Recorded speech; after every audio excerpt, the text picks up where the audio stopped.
We are going to talk about, and I'm going to ask you to tell me what that actual name of that herb is. Melatonin. Melatonin. Oh, actually, before we go any further, I actually heard on the radio about kudzu. Kudzu. Kudzu, wasn't it? What? It was kudzu, right? I thought it was the Kava kava? Kava kava. Huh. I thought it was kudzu. Well, yeah, it's the perennial vine from Japan. Yeah, it was kudzu. What we heard is that it's a great source of ethanol, but it's a very aggressive, invasive species. And it has actually caused a lot of damage in the South here in our country. And it's been introduced. They have no way of controlling it in order to grow it and harvest it, because once it takes, it's out of control. Yeah.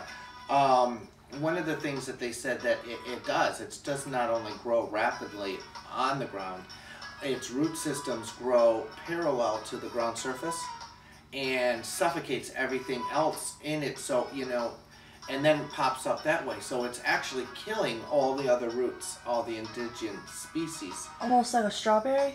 Huh? Almost like a strawberry? Yeah, something like that. As its roots come out and just you see strawberry plants pop up everywhere. By the way, that's Bob. Hi, Bob. So it was really interesting. They said that it would be an excellent source of ethanol if they could create a way to farm it and actually control the rate of growth, and so that it wasn't actually... That way we wouldn't have to be using our corn supplies and diminishing that.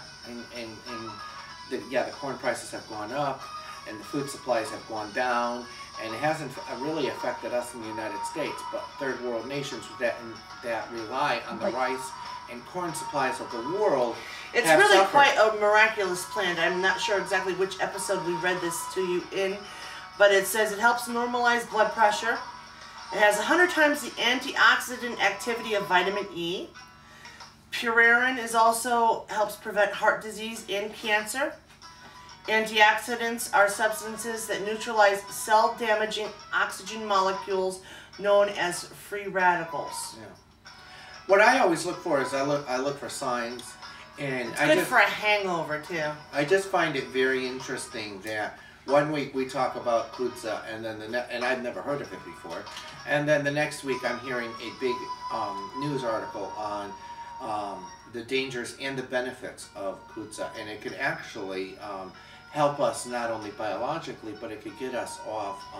And it said it's best taken as a tea. Yeah, but it can get us off of foreign oil. So, and everybody knows I'm a political junkie too. So to hear that there's an herb that actually could help with politics made me just a tad bit interested. Now, today's herb is melatonin. Now, melatonin is actually something that is produced naturally. By the human body, or? Yeah. And the melatonin actually can go down in your body. Melatonin gives all of the youths a crack, a crack at being not so old. Okay, I'm going to read. Actually, I don't normally do this, but these two paragraphs are extremely important, so I thought I would read it. Some researchers believe they've found not only the clock in our bodies that cause aging, but also a way to grab the hands of that clock and turn them back. The key, they say, is a hormone, nocturnal hormone, called melatonin. It's produced in the brain by the pea-sized pineal gland, which works zealously when we're young children, but is already slowing down by the time we reach our teens. By age 45, we're producing only half of the amount of melatonin that we did as children. By 80, we're producing half of that. The result? Age-related physical decline, says research. Cells and missiles, whatever they mean by missiles, but I guess we'll find out here. Every breath we take generates a onslaught of highly reactive molecules called free radicals that home in on our healthy cells like heat-seeking missiles. Heat-seeking missiles. Wreaking havoc on our membranes and damaging our DNA. This process, known as oxidants, is blamed for many diseases including cancer and heart disease. Our bodies fight this constant oxidation onslaught with compounds commonly known as antioxidants, such as vitamin C and E and beta-carotene.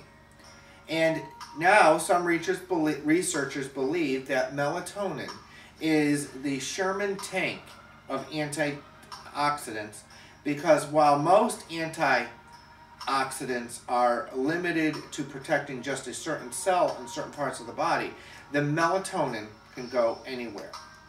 At the correct levels, it can help stave off damaging effects of radiation also.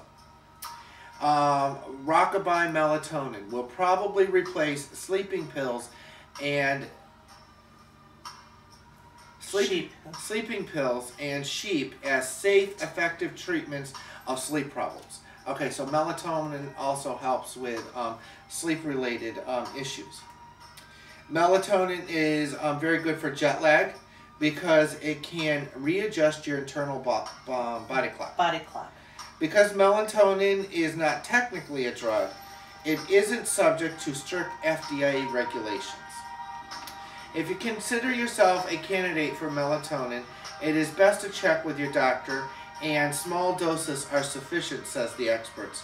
If you have trouble sleeping, a milligram or less at bedtime is all you need, says Dr. Reeder. Dr. Haas points out that up to 3 milligrams is safe and may be needed to get some of the desired effects. Some melatonin appears to be harmless. You can easily try it for a week with your doctor's approval, and if you get more benefits, continue to use it, says Dr. Haas. Now, I will definitely continue to say that contact your doctor before you do anything. But I guess if you want to have help with sleeping disorders, a fountain of youth. yeah. It's not strictly regulated by FDA. It can help with sleep-related disorders. So, would you like to go over the next one? Sure.